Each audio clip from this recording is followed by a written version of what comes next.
Video کو skip نہ کیجیے گا۔ جس اللہ نے آپ کو پیدا کیا ہے اس اللہ کے لیے وقت ضرور نکالیں۔ جس اللہ نے آپ کو زندگی کی ہر نعمت دی ہے قرآن کے لیے وقت نکالیں۔ السلام علیکم ورحمۃ اللہ وبرکاتہ۔ اعوذ باللہ من الشیطان الرجیم، بسم اللہ الرحمن الرحیم۔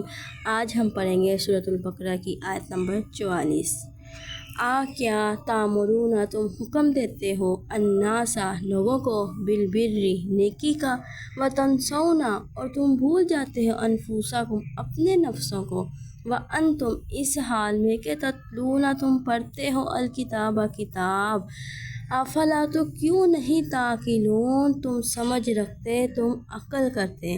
اس آیت میں اللہ تعالیٰ فرما رہے ہیں اتامرون الناس بالبر وتنسون انفسکم وانتم تتلون الکتاب افلا تعقلون۔ کیا تم لوگوں کو نیکی کا حکم دیتے ہو اور اپنے آپ کو بھول جاتے ہو حالانکہ تم کتاب کو پڑھتے بھی ہو، تو کیا اتنی عقل نہیں رکھتے تم؟ اس آیت کی تفسیر میں اللہ تعالیٰ کیا فرما رہے ہیں؟ مبلغ خود بھی سختی سے عمل کرے۔ اے اہل کتاب، تم یہ جانتے ہو کہ جو لوگوں کو تو اچھی بات کی ترغیب دے اور خود نہ کرے، کہ لوگوں کو حکم دے کہ تم اچھا کام کرو لیکن خود نہ کرے تو ان کی سخت ترین سزا ہے۔ پھر تم لوگوں کو تو نصیحت کرتے ہو اور خود عمل نہیں کرتے۔ خود بھی عمل کرو تاکہ تمہارے دل کی آنکھیں روشن ہو جائیں۔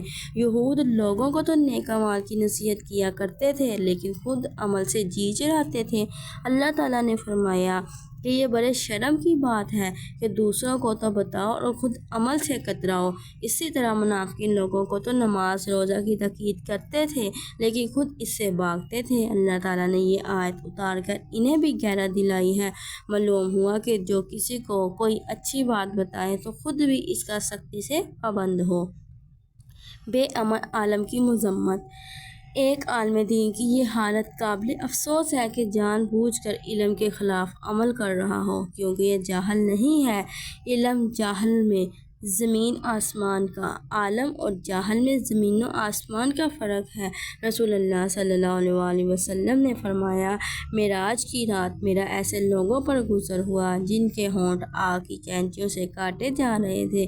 میں نے پوچھا یہ کون ہے؟ بتایا گیا یہ آپ کی امت کے دنیا دار واعظ ہیں جو لوگوں کو نیکیاں سکھاتے تھے اور اپنے آپ کو بھول جاتے تھے، حالانکہ یہ اللہ تعالیٰ کی کتاب پڑھتے تھے مگر پھر بھی عقل سے کام نہیں لیتے تھے۔ قیامت کے دن ایک شخص کو لا کر دوزخ میں ڈال دیا جائے گا، اس کی آنتیں باہر نکل پڑیں گی، استغفر اللہ، یہ ان آنتوں کو گھسیٹتا ہوا چکی کی طرح جہنم میں چکر کھاتا رہے گا۔ جہنمی اسے آ کر گھیر لیں گے اور کہیں گے کہ آپ کی یہ حالت کیا بنی ہے؟ آپ تو ہمیں اچھی باتیں بتایا کرتے تھے اور بری باتوں سے روکا کرتے تھے۔ وہ سرزد پڑھ کر جواب دے گا کہ میں تمہیں تو اچھی باتیں بتایا کرتا تھا مگر خود عمل نہیں کرتا تھا، اور میں تم کو تو بری باتوں سے روکا کرتا تھا مگر میں خود ان باتوں میں گرفتار تھا۔ اللہ ہمیں پڑھ کر سن کر عمل کرنے کی توفیق عطا فرمائے۔ اس آیت میں ہم نے جانا کہ جو نیکی کو سیکھ لیتے ہیں، سمجھ لیتے ہیں، جنہیں پتہ چل جاتا ہے کہ یہ اللہ